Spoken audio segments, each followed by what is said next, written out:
So I'm going to exit this so that I'm back in my, this one's still on primary and this one's still on secondary, right? So I still have two VMs up and running.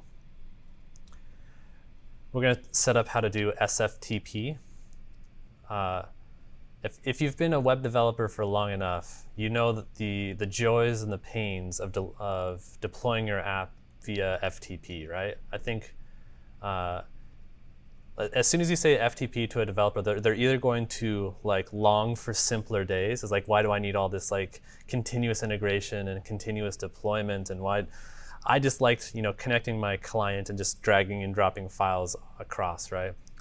But then every developer that's had to do that has accidentally deleted the wrong file in production and brought down their entire production server, present company included.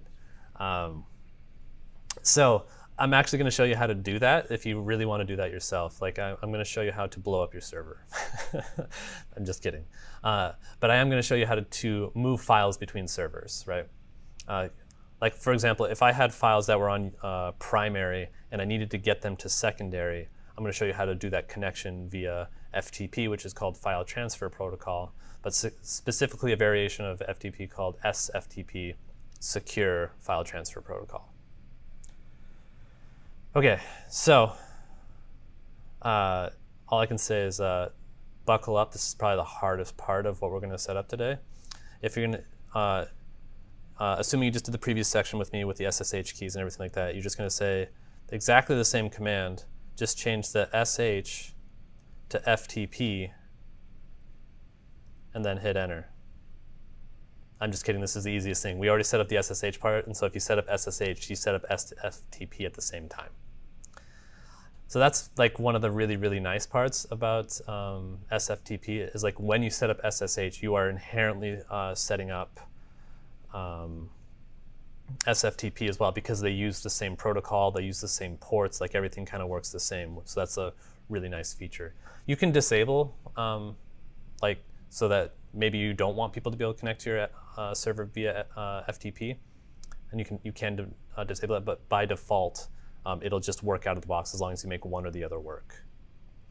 And so just by saying Sftp like that, I am now connected to secondary via Sftp.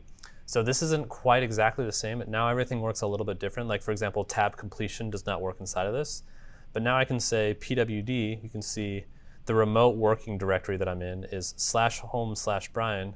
And then if I say lpwd, the L standing for local, you can see that my local working directory is in Ubuntu, right? So let's say I wanted to put a file from my primary onto my secondary. So I'm going to say LLS for local list, right? And I can see here's all the files that I have here on my local computer. And just pick any file, it doesn't really matter. I'm going to pick status.txt, right? So I want to put my status.txt from my local computer to my remote computer.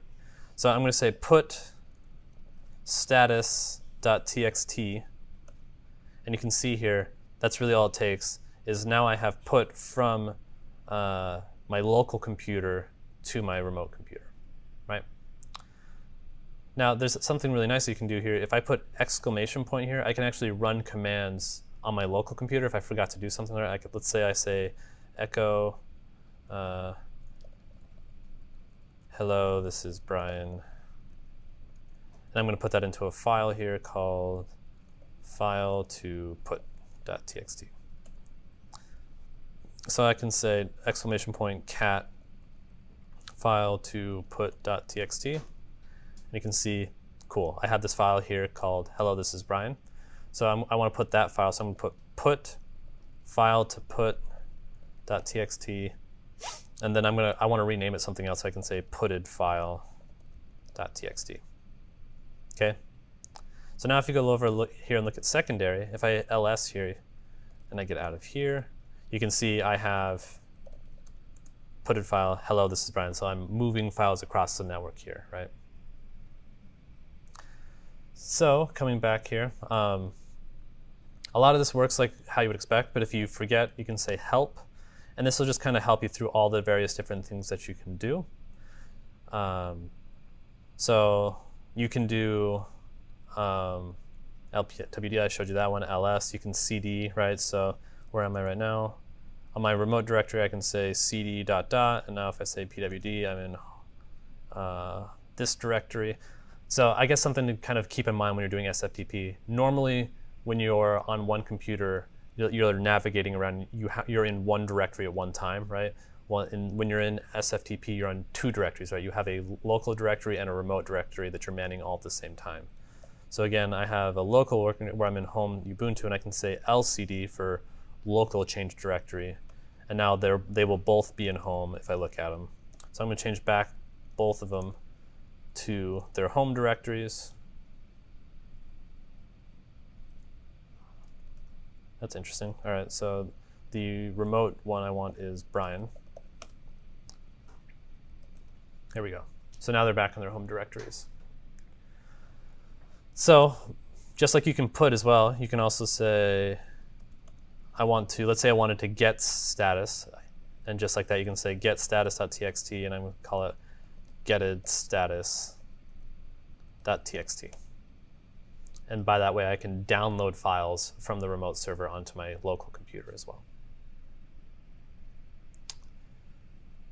And that's really about it. This is where tar comes in very useful, the command I showed you earlier. This is useful because you can bundle up a bunch of files and you can just get one file instead of having to go and get every individual one. But yeah, that's it. That's how SFTP works. This is another thing I use pretty frequently, especially when I'm working with remote servers, of just moving files around. It's pretty convenient. So I guess it does bear mentioning. So I've just shown you SFTP, which I say these days is probably the most common way of doing moving files around. There is FTP, just plain FTP, and that's an older variant. You have to set it up separately, whereas like this is nice because you set up SSH and you inherently set up SFTP. When you're setting up FTP, you have to set it up differently. It works on a different protocol. It requires different keys and that kind of stuff, and it's just less secure. Whereas SFTP, it's all locked down. It's all going through SSH, which is a very secure communication protocol. So this concludes your use for the secondary VM, right? So you can go ahead and shut it down. You can delete it. You can do whatever you want. But we're not going to use the secondary VM anymore. So in this particular case, I'm just going to say exit. And I'm going to, get out of there. Out of SFTP, one of my favorite things is the way you get out of SFTP is you say bye, and that's it. And it's done. You can also say quit and exit. There's a couple ways to say it, but because bye works, I feel compelled to do it that way.